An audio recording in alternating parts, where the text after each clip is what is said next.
Hello everyone, this is Monica and I heartily welcome to all of you to my YouTube channel that is Subject English. Guys, preposition की practice set series का 6 part लेके मैं आ गई हूँ, तो अब हम इसे कंटिन्यू करेंगे. चलिए देखते हैं. First sentence, I do not wish to intrude gap you. Intrude का मतलब क्या होता है? इंट्रूड का मतलब होता है अतिक्रमण, अथॉरिटी जताना या फिर इलीगली किसी चीज़ पे जाके अपने आप को पुट कर देना. वो हमारी है ये मान लेना, बिना किसी लीगल एडवाइजरी की, या ये लीगल सेंस में कह सकते हैं. पर इमोशंस की बात करें तो उसमें भी अपनी चीज़ों को किसी चीज़ के ऊपर थोपना, किसी की भावनाओं का अतिक्रमण कर लेना, उस पर जाके अपनी भावनाओं को थोप देना, ऐसे भी यूज़ कर सकते हैं. तो अगर मैं ऐसी विश नहीं करता या करती हूँ तुम्हारे ऊपर अतिक्रमण करने के लिए, तो किसी चीज़ के ऊपर के सेंस में है, तो यहाँ पे ऑन तो लगेगा नहीं, क्योंकि अगर आप किसी के ऊपर अतिक्रमण की बात कर रहे हैं तो आप आसानी से तो जाके पर, ऑन और अपॉन मैंने पढ़ाया था, ईजिली कर देंगे. पर के सेंस में तो ऑन यूज़ करेंगे, थोड़ा बहुत हलचल के साथ, थोड़ी बहुत मोशन मूवमेंट के साथ, चाहे वो दिखाई दे या ना दे, तो वहाँ पे हम क्या यूज़ करते हैं? अपॉन का यूज़ करते हैं. ठीक है, तो यहाँ क्या यूज़ हो जाएगा? Upon you. नेक्स्ट देखते हैं. All ministers are responsible to Lok Sabha. किसके प्रति उत्तरदायी है? लोकसभा के प्रति उत्तरदायी है. He connived gap his subordinates downfall. Connived का मतलब क्या होता है, पहले ये जान लेते हैं. कनाइव्ड का मतलब होता है मिली भगत, या किसी चीज़ की कॉन्स्पिरेसी में, किसी को बर्बाद करने में, किसी को नीचे दिखाने में. जो भी कोई कॉन्स्पिरेसी करता है उसके लिए हम एक वर्ड यूज़ कर सकते हैं जिसमें कोई इंसान मिला हुआ हो, वो भी उस कॉन्स्पिरेसी में शामिल हो. मिली भगत के लिए एक शब्द है, क्या वर्ड है? कनाइव्ड. तो हम यहाँ पे क्या यूज़ करेंगे? वो अपने सबऑर्डिनेट के, यानी अपने साथ काम करने वाले इंसान के नीचे गिरने में या उसकी डाउनफॉल में उसकी सहभागिता थी, उसकी कॉन्स्पिरेसी में, उस कॉन्स्पिरेसी में उसका रोल था. तो इसके लिए हम क्या यूज़ करेंगे? एट हिज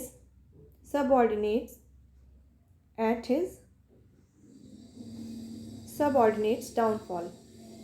ठीक है, नेक्स्ट देखते हैं. High principles were instilled gap him in youth. Instill मतलब पहले से ही स्थापित होना, पुट होना, किसी चीज़ के अंदर वो इंस्टॉल्ड होना. इंस्टॉल तो जानते हैं ना, तो जवानी से ही या यूथ टाइम पीरियड से ही उसके अंदर हाई प्रिंसिपल्स हैं. प्रिंसिपल और प्रिंसिपल्स में अंतर होता है, डिफरेंस होता है. PAL जो होता है वो आपके प्रधानाचार्य या आपके स्कूल के प्रिंसिपल होते हैं, कॉलेज के प्रिंसिपल होते हैं.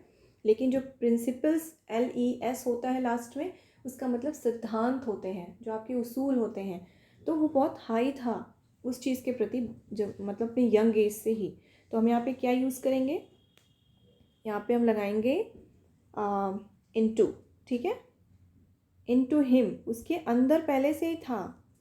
वो क्या है? बहुत ही इन हिम नहीं लगाएंगे, क्योंकि ये बहुत पहले से ये चीज़ उसके अंदर है, पुट की गई है. किसी ने उसको पुट किया होगा ना उसके अंदर. हाई प्रिंसिपल्स की फीलिंग उसके अंदर आना शुरू हुई होगी, परवरिश उसकी ऐसी हुई होगी कि बचपन से ही या यंग एज से ही उसके अंदर ये स्थापित किया गया होगा. इनटू, इसलिए यहाँ पे इन नहीं इनटू लगाया गया, क्योंकि उसके अंदर उसको जाके उसको बताते हुए, उसको ऐसी सीख देते हुए उसके अंदर वो चीज़ पुट की गई होगी. अगर आप इसको इमेजिन करके देखें, जैसे कि मैंने कुएं और मेढक वाली एक आपको समरी में बताया था, तो इसका मतलब ये नहीं कि हमेशा कुआं और मेढक ही करते रहेंगे. उसको दूसरे सेंस में भी सोच के देखिए कि क्या किसी के अंदर जो प्रिंसिपल्स हैं, हाई प्रिंसिपल्स हैं, ऐसे ही आ जाएंगे? ऐसे नहीं आएंगे. उसको कोई उसके अंदर डालता होगा, उसने कहीं से सीखा होगा, फिर उसके अंदर वो जाके इंस्टॉल्ड हो गई है. तो वो एक पूरी प्रैक्टिस के साथ हुई होंगी, एक मोशन के साथ हुई होंगी. इसीलिए यहाँ पे हम इनटू का यूज़ करेंगे, इन का यूज़ नहीं करेंगे. इस चीज़ को ध्यान से देखिएगा. नेक्स्ट देखते हैं. ही इज़ नॉट एमेनेबल डैश डिसिप्लिन. एमेनेबल का मतलब होता है कि योग्य ना होना. ठीक है, अनुशासन के योग्य की बात हो रही है. योग्य होता है, एमेनेबल का मतलब योग्य होता है. लेकिन ही इज़ नॉट एमेनेबल, एमेनेबल नहीं है किसके लिए? डिसिप्लिन के लिए. एमेनेबल का मतलब होता है योग्य, पर उसके साथ नॉट लगा है इसलिए नहीं हो जाएगा. योग्य नहीं है किसके लिए? डिसिप्लिन के लिए. तो he is not amenable to discipline. Discipline के प्रति वो, उसके अंदर वो योग्यता उसके प्रति नहीं है. ठीक है, टू डिसिप्लिन. नेक्स्ट देखते हैं. Such conduct does admit gap excuse. इस तरह के जो कृत्य होते हैं, इस तरह के जो काम होते हैं, वो इस तरह का जो व्यवहार होता है वो क्या मांगता है? वो बहाना मांगता है, हमेशा बहाना करता है। इस तरह के काम के लिए बहाने ही होते हैं, ऐसा कह सकते हैं आप। तो of, admit of excuse, put dash या gap a sari which is suited gap the occasion.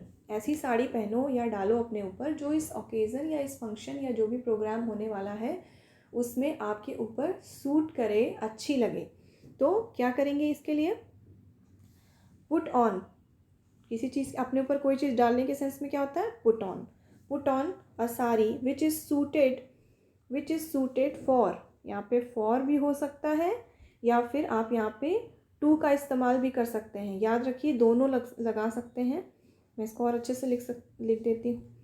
Put on sari which is suited for the occasion या फिर सूटेड टू द ओकेज़न। जो इस ओकेज़न को, इस प्रोग्राम के जो भी फंक्शन हो रहा है या जो ये ओकेज़न जो पड़ा है उस पर आप सूट करें या उसके लिए सूट करें। ठीक है। She is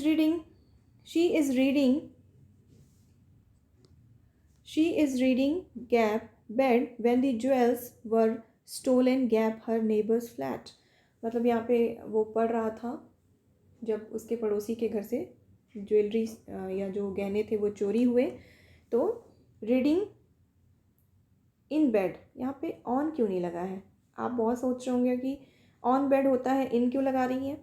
she was reading in bed, क्योंकि वो बिस्तर में था, वो बैठा हुआ नहीं था, उस पर लेट के अपना पढ़ रहा था। ये हॉरिजॉन्टल कंडीशन बता रहा है, बिस्तर में जा चुका था वो। ठीक है, बिस्तर में सोने की कंडीशन में वो जा चुका था। When the jewels were stolen her in bed, he was in bed, bed में था, बिस्तर में था। ठीक है, बिस्तर में था। When the jewels were stolen from, पड़ोसी के घर से के सेंस में क्या हो जाएगा? यहाँ फ्रॉम यूज़ होगा। रीडिंग इन बेड और यहाँ फ्रॉम का यूज़ करेंगे, from her neighbours flat. How long have you been in Bombay? बहुत समय से तुम बॉम्बे में हो। That you are so critical of it, ये तुम्हारे लिए, यहाँ पे you are so critical of it, critical का मतलब कोई क्रिटिकल कंडीशन नहीं है यहाँ, इसका मतलब है कि तुम्हारे लिए बहुत महत्वपूर्ण है। ठीक है, that you are so critical of it, तुम बॉम्बे में इतने दिनों से हो। That you are so critical of it, क्योंकि ये तुम्हारे लिए बहुत ज़्यादा महत्व रखता है, इसीलिए तुम्हारे लिए इसका बहुत ज़्यादा महत्व है, इसीलिए तुम बॉम्बे में बहुत दिनों से हो, इसका ये मतलब है। ठीक है, नेक्स्ट देखते हैं। She was very keen on meeting her parents. Keen on का मतलब होता है उत्सुक होना, बहुत ही क्यूरियस होना। कीन ऑन एक वर्ड है, इसका मतलब है उत्सुक होना। तो कीन के साथ ऑन ही लगेगा, क्योंकि अपने पेरेंट्स से मिलने के लिए बहुत ज़्यादा, अपने माता पिता से मिलने के लिए बहुत ज़्यादा उत्साहित थी, उत्सुक थी, क्यूरियस थी। Okay, so guys, it's enough for today. Thank you, have a nice day.